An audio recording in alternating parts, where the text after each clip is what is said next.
Starbridge Mom, I'm Jessica. This is a video in the Halloween series. In this video, we're going to be covering everything about plant kingdom lore. So this is going to include stories about jack-o'-lantern, herbs, flowers, and flying ointment. So plant and herb lore are definitely a big part of Samhain. We all seem to want to partake in decorating with pumpkins at this time of year. They're easily found at any grocery store, fruit stand, and farm. And going to the pumpkin patch is a popular modern day tradition, September through October, with the majority of us taking time to hollow out pumpkins we buy and carve faces onto them for Halloween night. When it comes to herbs, each herb has a story, a power, and purpose it can be used for. Herbs have been used for magic and divination for centuries upon centuries. Plants and herbs are empowered by energy from Mother Earth because they grow from the earth, and so they're usually commonly used during Samhain rituals. Jack-o'-lanterns. The ancient Celtic tribes acknowledged the thinning of the veil during Samhain. This meant the voyage of the souls of the deceased would make its way to the physical world on October 31st. The Celts would use root vegetables and carve faces into them. They'd empty them out and place candles inside of them to light the faces. These lanterns were intended to ward off evil spirits. The faces they carved were meant to represent the elemental fairies, spirits, angels, goblins. The turnips and root veggies were lit with fire from the community bonfire. It was also said that these jack-o'-lanterns were to represent the womb of Mother Earth and the time we return to it after death to be renewed with life and born into the light again. So how did this practice become known as jack-o'-lanterns? So there's a story behind the jack-o'-lantern that originates from an Irish myth about a man named Stingy Jack. There's a couple variations of the story, but they don't really teeter off too much. They're all very, very similar. The story goes that Stingy Jack invited the devil to drink with him, but he didn't want to pay for the devil's drink. So he tricked the devil, he made a deal with him to turn into coins to pay for the drinks. He also bargained with the devil to not claim his soul when he tricked the devil to climb a tree for a piece of fruit and then carve the cross into the bark of the tree so the devil couldn't come down. One of the other stories, variations of it, says that Stingy Jack, when he convinced the devil to turn into sixpence, he put the coin into his coin purse and kept the devil trapped there with a cross that was stitched into his coin purse. So not too much of a variation. Anyways, eventually Jack died, and just before he died, he was carving out a turnip and eating it.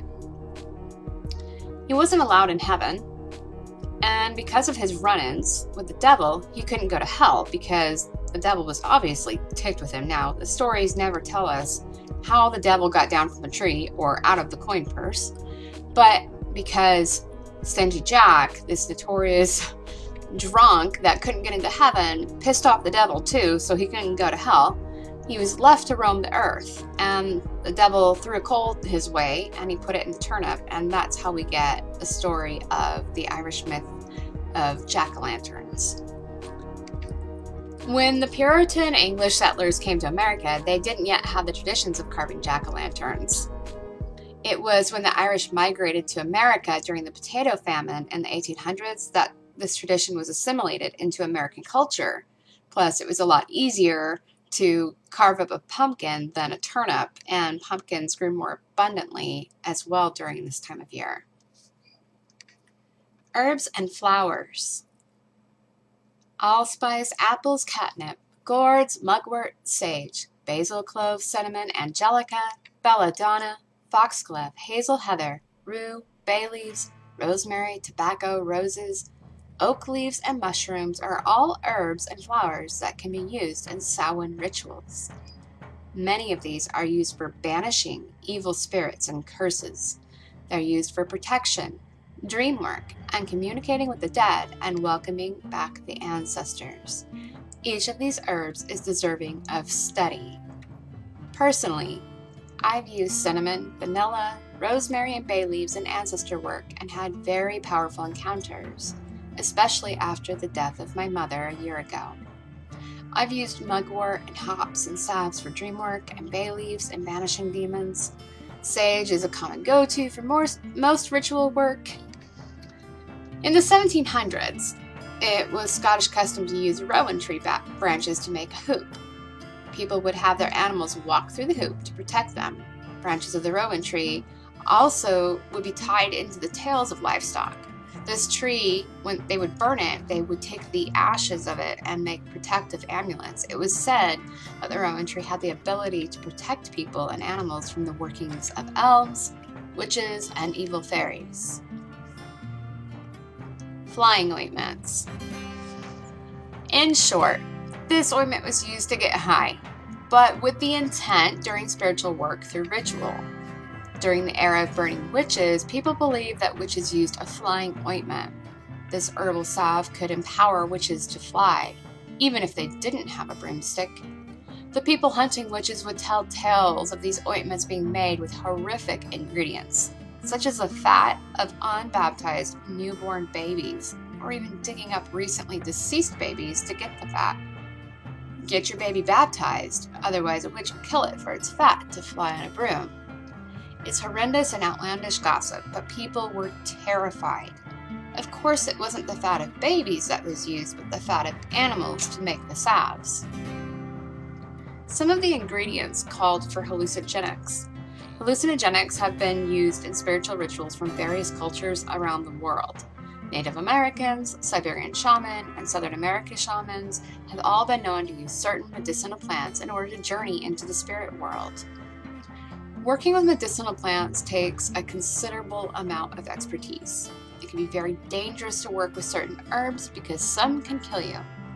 Making flying ointments isn't practiced much anymore due to the fact that most modern-day pagans just don't have the knowledge of herbs that they need to make it safely and legally. Some people will make these salves using less potent, non-lethal herbs that are still effective for ritual work. Some will still incorporate the use of poppies or cannabis, but it's few and far between that'll make a potent hallucinogenic flying ointment. The non-toxic, safe flying ointments that are made by today's modern pagans and witches isn't truly a flying ointment in comparison to historical salves. Flying ointments have been shared through myths and legends throughout time. There's record of them being used as far back as 800 BC. Part of the story behind broomsticks being associated to witches has to do with witnesses claiming they saw women using a wooden stick covered with flying ointment to insert into her vagina. Basically, a wooden dildo covered in ointment that would make her hallucinate during her ritual work. The patriarchy was set on making women's sexuality sinister, impure, and even criminal. There's not much recorded about these stories, but they're out there, and it doesn't surprise me that, one, salves work best on places on the body where there are glands and also more mucous membranes, so rubbing salve on your third eye, under armpits, on or near the genitals makes sense. I'm not going to say women weren't making an ointment they could get high off of by rubbing it into their vagina, but I can't say it'd be a lot of fun getting splinters in there either. 2, hundreds of years ago, and honestly not even that long ago in more recent history, a man or woman would totally freak out and rat out a woman doing anything remotely considered sexual deviance. It's really so much fun to dig into learning about herbs and lore behind herbs. It's really so much fun to dig in and learn about herbs and the lore behind herbs, as well as all the ways that you can use them.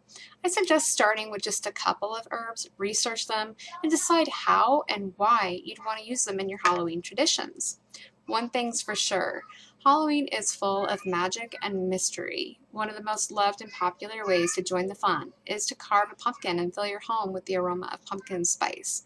The next time you do, though, you might find yourself reflecting on the stories behind the jack-o'-lantern and the smell of your pumpkin loaf and feeling a bit more bewitched with the season.